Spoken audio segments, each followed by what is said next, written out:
So, math. Kind of sucks, doesn't it? Well, at least that's what I used to think. This semester said surprise and slapped me with understanding math conceptually instead of memorizing my math facts like I'm a feral raccoon. So buckle up, because here's what I learned, and it shocked me too. Let's take fractions for example. So let's say I need to find a fourth of a half. This is our full. But how on earth do you find a fourth of a half? Simple. Divide it into half. We're ignoring this side. This side does not exist anymore. And we're going to divide that into half. So that's half of a half. And now, if we divide this again, that's going to be your fourth of a half. 1, 2, 3, 4. And so this is what we needed. But what is that in comparison to the whole thing? Well, it's really an eighth. Because you're doing the same thing. 1, 2, 3, 4, 5, 6, 7, 8. Now, 10, it does not exist. Now, you might be thinking, what? But let me show you. I have my ones and my tens. It's flipped. So, let's fix that. There we go. Now it makes more sense for you. So, 1, 2, 3, 4, 5, 6, 7, 8, 9. Like, once I get to 10, everything needs to be moved over here. We have 110. It does not exist in the ones. And again, 1, 2, 3, 4, 5, 6, 7, 8, 9. Nope, that does not exist. So, what about place value?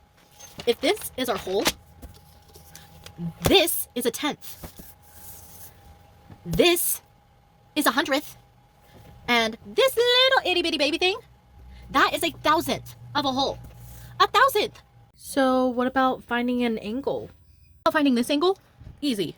I have a square, which I know is 90 degrees, and a triangle, which I know is 60 degrees, and it's perfect.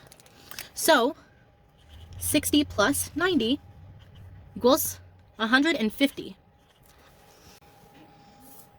So what is tessellation? Well, tessellation is when shapes can fit together without any gaps. Obviously, this is going to have some gaps. It's not perfect. No one's perfect like that. But like that. Let's predict this pattern. 198th spot. Take our pattern and we're going to count how many we have. 1, 2, 3, 4, 5, 6, 7, 8, 9, 10, 11. So we're going to do 198 divided by 11. This is going to be 18. So since this is a whole number, this is going to tell us that we're going to go through 18 full cycles. So the next one is going to be a circle. Now, what if I want to find the 174th place? That is going to be 15.8. This whole number is going to tell us how many cycles and then how many extra. So starting at the beginning of the cycle, 1, 2, 3, 4, 5, 6, 7, 8. This will be the next one at the 174th spot. Let's talk about the commutative property. The commutative property basically states that we can switch numbers around in a multiplication or addition problem, and they are still going to have the same amount. So 4 times 2 is going to give us 8. And then 2 times 4 is also still going to give us 8. It just looks slightly different. And if we turn, you can see how it looks just the same. Let's talk about multiplying decimals. Each line of boxes is a tenth, and each individual box that you see on this graph is 100th. Here we are multiplying 4 tenths by 4 tenths. First, we are going to mark off 4 tenths of the box, and then we're going to switch colors and mark off another 4 tenths going down the opposite side, as you can see me doing here.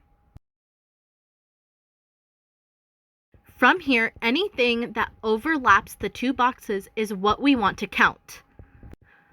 1, 2, 3, 4, 5, 6, 7, 8, 9, 10, 11, 12, 13, 14, 15. Since there are 16 boxes, that's going to make our answer 1600ths. Let's talk about multiplying fractions. So to start, we're going to do 1/4 times 6. And we're going to figure out what that means. So to start, each of these boxes is one whole, and we're going to break the whole into 4ths. I'm going to try to do this somewhat evenly, but there is no guarantee that it's going to be perfectly evenly. It is hard to do that by hand, I know that much. So we're just going to go roughly as even. So now we have all of our fourths, or all of our wholes into fourths, and we are going to fill in 1/4 6 times. So 1, 2, 3, 4, 5, 6. So that is going to give us 1 whole and a half, or 2/4 if you did not want to simplify. So 1/4 times 6 equals 1 and a half.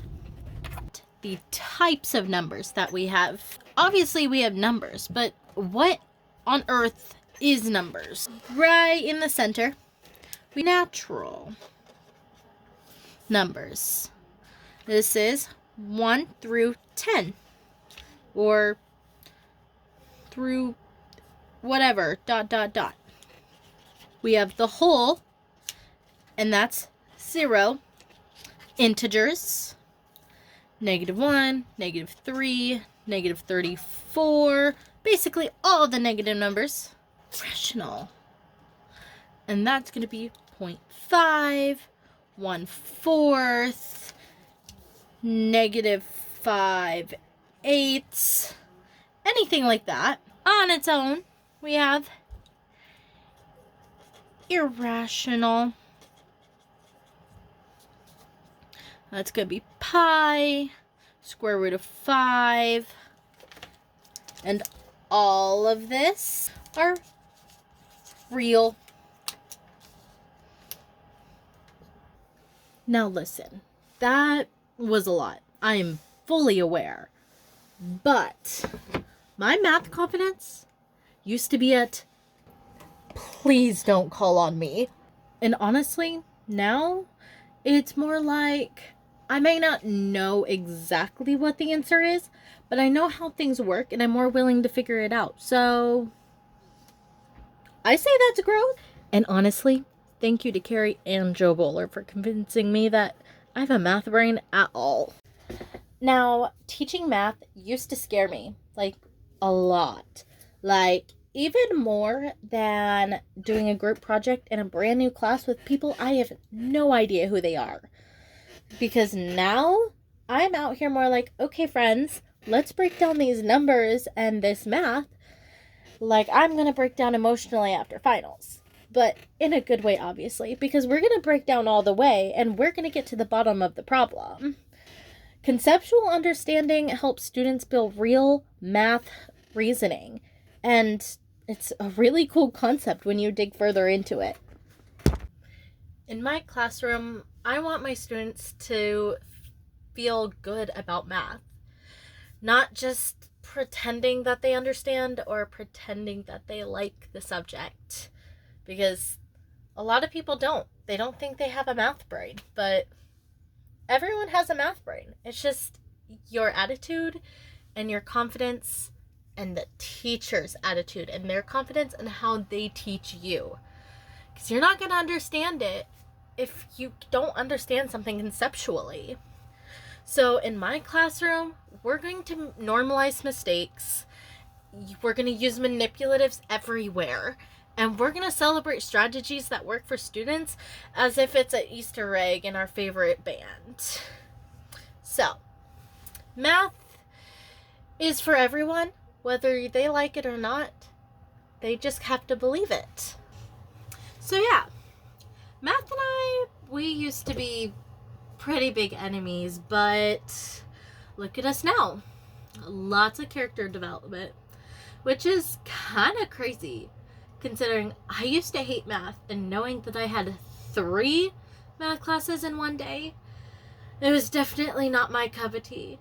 So it's strange to the fact that I look forward to it now. But speaking of tea, this has been empty the whole time. Fun fact. Thank you for watching my portfolio. Bye!